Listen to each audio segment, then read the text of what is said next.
La Fédération mauritanienne de football a organisé hier vendredi une grande soirée de gala, la deuxième du genre dans notre pays, pour récompenser les footballeurs de l'année. Ce vendredi 18 décembre 2015, l'organisation non gouvernementale Fondation Ar-Rahma a fait don au ministère de l'Éducation nationale de 80 000 kits scolaires.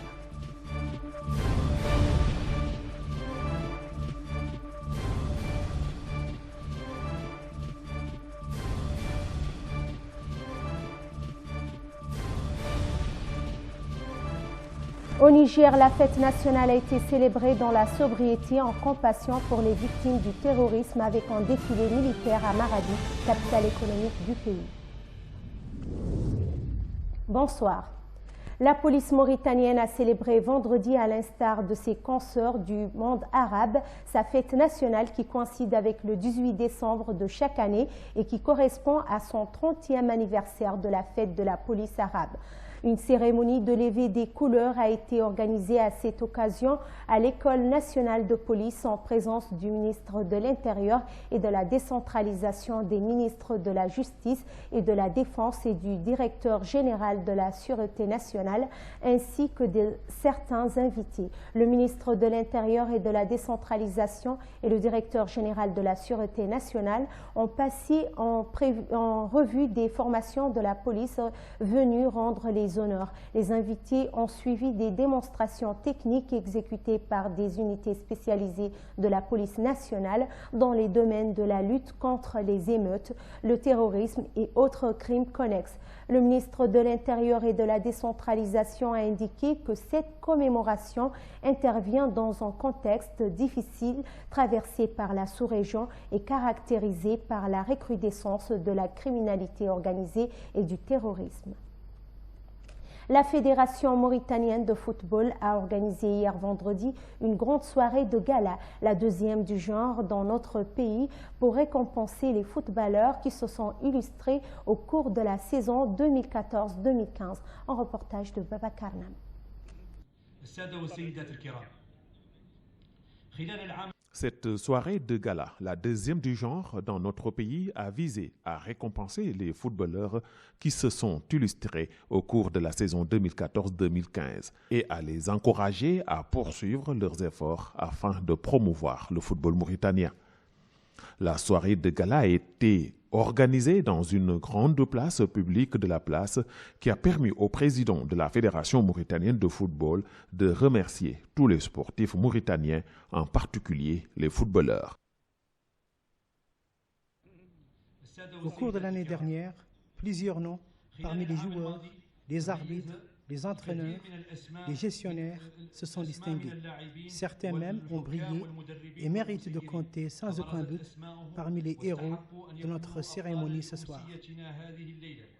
Cet événement historique avait attiré la foule des grands soirs et nombreux furent ceux qui ont répondu à l'invitation de la Fédération mauritanienne de football. On notait ainsi notamment la présence d'un grand nombre de footballeurs en activité, d'entraîneurs, de présidents de clubs, de membres de la Fédération mauritanienne de football, du représentant de la ministre de la Jeunesse et du Sport, sans oublier le double ballon d'or africain, le Sénégalais El Hadji Ousseynou Diouf et Khalidou Fadiga, ancien international sénégalais et actuellement membre à la Confédération africaine de football, CAF.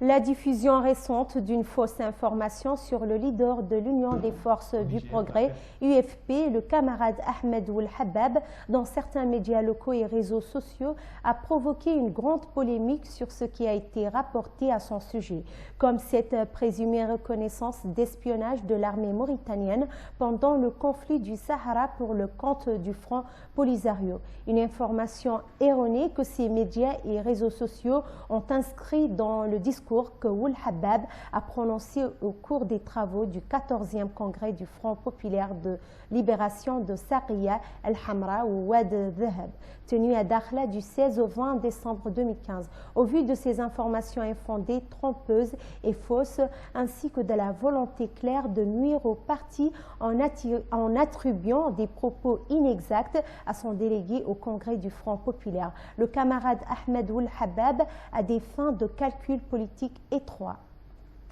Le secrétaire général du ministère de l'Éducation nationale, Imam Cheikh, a reçu un lot de 80 000 kits scolaires de la part de la Fondation Ar-Rahma.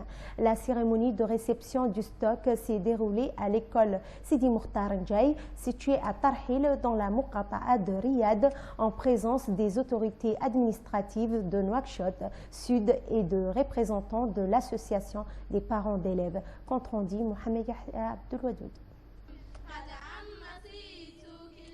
Ce vendredi 18 décembre 2015, l'organisation non gouvernementale Fondation Rahma a fait don au ministère de l'Éducation nationale de plus de 80 000 kits scolaires à l'intention d'autant d'élèves des écoles des quartiers périphériques de Nouakchott et de certaines wilayas du pays, notamment Nouakchott Sud, le Trarza, le Brakna, le Gorgol, la Saba et les deux Odes. La cérémonie de remise de ces lots s'est déroulée dans l'enceinte de l'école Sidi Mokhtar Ndiaye à Tarhil, dans la Muqata'a de Riyad, en présence des autorités administratives et des représentants de l'association de parents d'élèves. Nous remercions l'organisation Ar-Rahma pour ce grand effort, tout comme le président de la République, Mohamed Ould Abdelaziz, pour avoir rehaussé l'enseignement.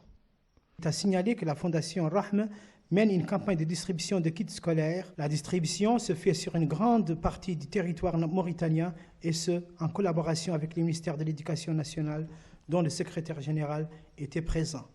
Le but de la venue de l'organisation Ar-Rahma aujourd'hui est la répartition de kits scolaires complets. La campagne vise à apporter un soutien aux élèves. Les prions de multiplier d'efforts afin de réussir dans leurs études. Je remercie l'institution pour cette généreuse aide qui exprime l'importance accordée à l'enseignement.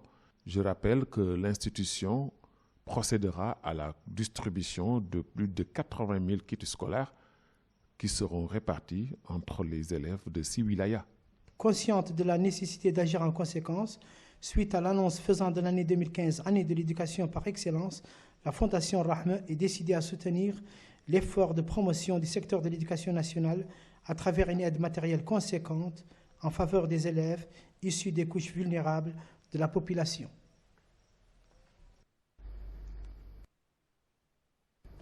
Le ministère de la Jeunesse et des Sports a organisé vendredi à l'ancienne Maison des Jeunes, en collaboration avec le ministère de la Culture et de l'Artisanat, une rencontre de sensibilisation sur le programme national de revitalisation du patrimoine des valeurs. La ministre de la Jeunesse et des Sports, Dr Koumbaba, a souligné que ce programme s'inscrit dans le cadre du plan national de développement de la culture qui comporte la dotation de la Mauritanie d'un document d'une très grande d'importance stratégique. Elle a ajouté que la revitalisation du patrimoine des valeurs est de nature à favoriser l'ancrage des nobles traditions dont toutes les composantes de notre peuple peuvent tirer profit, conformément aux instructions du président mauritanien Mohamed Ould Abdelaziz. L'actualité internationale en bref et en images avec Baba Karnam.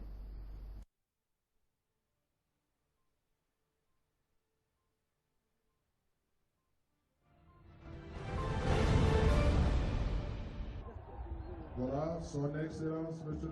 Au Niger, la fête nationale a été célébrée dans la sobriété en compassion pour les victimes du terrorisme avec un défilé militaire à Maradi, capitale économique du pays.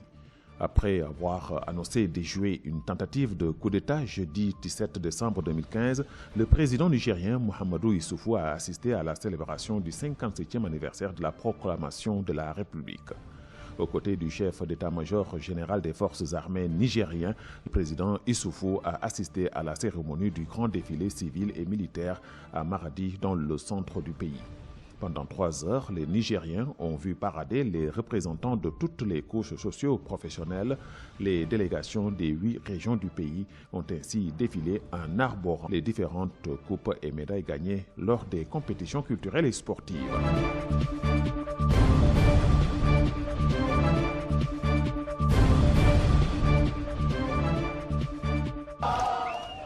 Au moins 75 personnes ont été tuées ces dernières semaines par les forces de sécurité éthiopiennes qui ont ouvert le feu contre des Oromia, a accusé samedi l'Organisation de défense des droits de l'homme. La police et les forces armées ont tiré sur les manifestations, tuant au moins 75 manifestants en blessant de nombreux autres. Le gouvernement éthiopien n'a pas immédiatement réagi, mais son bilan officiel était jusque-là de 5 morts.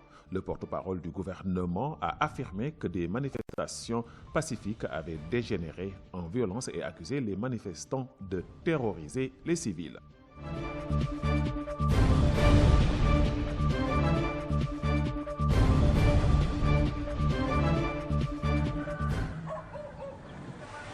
Des trombes d'eau se sont déversées sur les Philippines samedi, menaçant d'aggraver les inondations provoquées par le typhon Melor, qui a fait au moins 35 morts selon un nouveau bilan, incitant l'État à déclarer l'état de catastrophe nationale.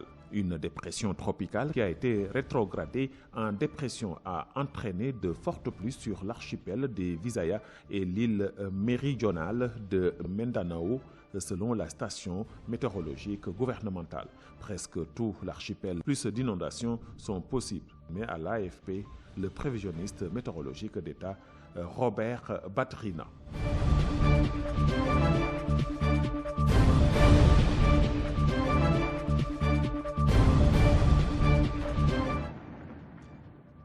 La trêve au Yémen censée aider les négociations de paix en Suisse semblait avoir violé un éclat vendredi avec une offensive des loyistes et des tirs rebelles de missiles sur l'Arabie saoudite. Le président américain Barack Obama a jugé vendredi urgent que le cessez-le-feu quotidiennement violé depuis son entrée en vigueur mardi soit respecté afin de permettre une désescalade significative du conflit qui oppose forces loyistes et rebelles houthis. Il avait été entré en vigueur au début de négociations sous l'égide de l'ONU entre pouvoir et rebelles pour tenter de trouver une issue à plus de 8 mois de conflit.